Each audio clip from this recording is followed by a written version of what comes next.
Hey guys, wanted to come on here and do another video for you.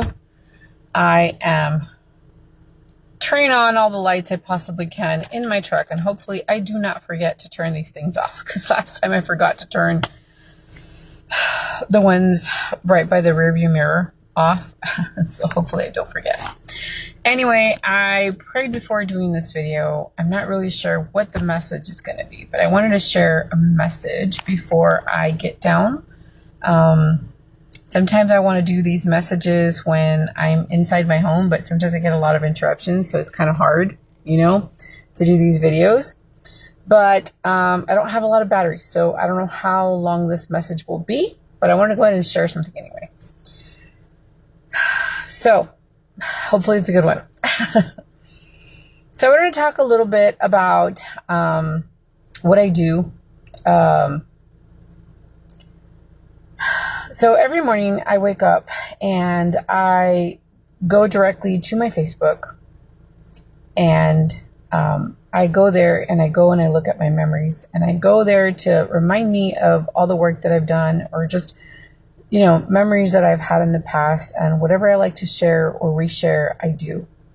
And so I was looking over some of the things that I had done in the previous years, and I saw that I had participated in young women, because I used to be a young women leader. And I noticed these butterflies, and these butterflies, I had to give a lesson one time for young women about butterflies. And I put it together so beautifully. But when I got to the island to share the message, I had taken my karaoke machine and I had taken a microphone. There was so much noise and so much chaos going on. So many people, talking, moving. And it was so very difficult to speak over them and to share the message that I had prepared with so much love and care and, determination and stuff. But anyway, the message was shared, and I think I would see the leaders' faces, and I would see that they were kind of like, oh, you're trying to overtalk over all this, but, either way, we got through it and stuff. And anyway, we did a lot of crafting stuff, and I remember that my sister had bought these beautiful little butterflies, and ever since I was a kid, I've just loved butterflies. And so it was so nice to see them in the morning, and how my sister was so gracious to donate them for this lesson that I wanted to give. And so they were so beautiful when I received them, and I saw them for the first time before giving them to them. And I didn't receive them until Saturday, and I took it to them on a Sunday. And so I ended up looking at the beautiful butterflies before I took them, and they were just so beautiful that I actually wanted one because they were so pretty. But anyway, my sister was super, super sweet to get those, and so I was able to give all of the young women that have participated in camp this beautiful little butterfly. And so it was just really great to see that. And I got to see my daughter actually holding the butterfly in her hand. I had told her to pose it in her hand, and it was just really great to see those beautiful memories. And so I shared that this morning, and it just kind of reminded me about certain things that I used to do when I was a kid. I used to run and chase after these butterflies, and they were hard to catch, but I would catch them, and I would put them in a little jar. Then sometimes I would feel so bad for them, because I remember one time I tore one of the little wings. And so I felt super bad, because then it was struggling or whatever. I think it even died. So I felt really, really bad. And so I learned to catch them gently, but I learned to let them go too. And so I wanted to share that message, because I think teenagers remind me so much of the way that we need to handle butterflies, and how we have to handle them with care, and we have to handle them very gently, almost as if they were coming to us, and leaving our hand open to where, they can come and spend time with us, but also they're available to go and fly away. And so it just reminded me of how beautiful butterflies are. And I just think teens are so unique and so beautiful, and they are just amazing. And I'm just so grateful for the opportunity to continue to serve with the youth, because I think that they're just so unique and so amazing and full of colors, just like butterflies are. And so, it just kind of gave me that beautiful reminder today. And then before I go, Today, talking about that whole focus thing and trying to give the lesson and everything, I was trying to feed my spirit today, and I was actually trying to receive the message too.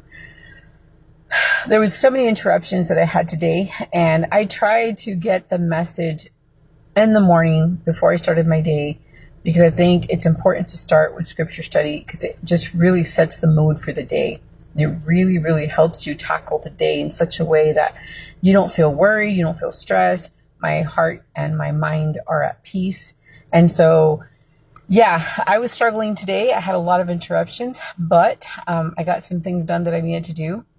And I was able to get the rest of my journal finished, because I only had it like a little bit more than halfway done, like 75%, maybe 60% done yesterday. And so I was able to finish it off today, and I was like so grateful.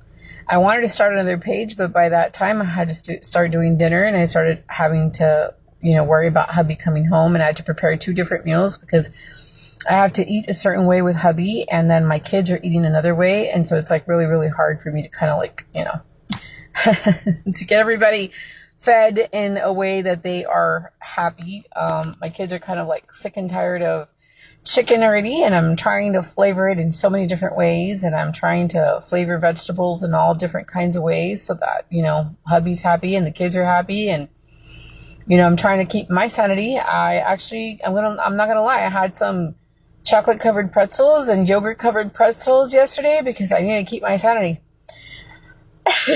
Because I was going a little nuts, and I had a little small bag of chips or maybe 2. Because I needed to keep my sanity. But for the most part, I've been doing water. I've been doing everything hubby's been doing. And I'm just grateful that he's like sticking to it and stuff. So anyway, today's lesson that I was learning about was trusting God's plan. And so I know sometimes it's difficult for us to surrender to his will. And if you're anything like me, you're a little bit of a rebel and you want to do things your way. You feel like, you can handle things, and there are certain things that you let him handle, but you want to handle like your family and like your things, but it doesn't work that way in God's plan. Everything belongs to him, and we're here because of his grace. And so I had to learn that. And so, yeah, I had to read some scriptures that remind me that we're here because of his grace, and that we can lean on him, and that we need to trust his plan, and that even if we're facing any type of tribulation in our life and stuff, that, we can overcome it because he overcame it. And so I was super excited about the scriptures I read today and completing that page. And I feel super grateful for the opportunity that God's giving me to continue to learn more about his character and about his love for me and my family. And even though I know that sometimes things are a little bit tough and I don't know how I'm going to do things, I know that I can lean on him because he's taken me through some very sacred experiences that, I can't deny that he's with me and that he will continue to provide for me. And so anyway, I hope that this message helps you, or I hope it just reminds you that he is aware of everything. He has a plan. His plan is better than ours. Even if we're facing like difficult things, we're reminded that we will live to see the goodness of God, and that he can carry us, and that we can give it to him and he will take care of it. And so we just need to come to him, and we need to trust him, and we need to remember that, like for me, I have to remember, like, if, like, let's say my husband's like sick or whatever, I have to remember that that is his son, and that he loves him more than I do, and that he's going to provide for him, and he's going to take care of him, and he's going to love him, and he's going to do everything for him. As long as my husband's doing his part, the Lord will do the rest. And so that's something that I learned yesterday too, about we bring to God what we have, and he will break it, and he will multiply it, and he will provide everything needed. And so I wanted to leave you with that message. I hope it helps. I didn't have it planned, but I thought I would end the day with sharing a message that I think he'd be proud of. He helped me with it, so just kind of, flowed. And so I hope, it was a good one. So anyway, thanks for watching, and I will talk to you guys soon. Bye, guys.